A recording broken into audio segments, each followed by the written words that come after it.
আমার সাথে পড়ুন বিসমিল্লাহির রহমানির রহিম। আস্তাগফিরুল্লাহ রব্বি মিন কুল্লি যামবিন ওয়া আতুবু ইলাইহি লা হাওলা ওয়ালা কুওয়াতা ইল্লা বিল্লাহিল আলিয়্যিল আযীম।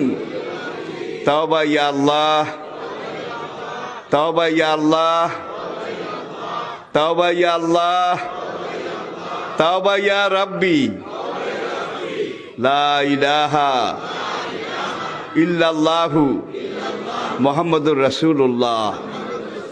আল্লাহর কসম, পিছনের জীবনে সব গুনাহ আল্লাহ মাফ করে দিয়েছে এই তওবার কারণে, সব মাফ করিয়া লাইছে।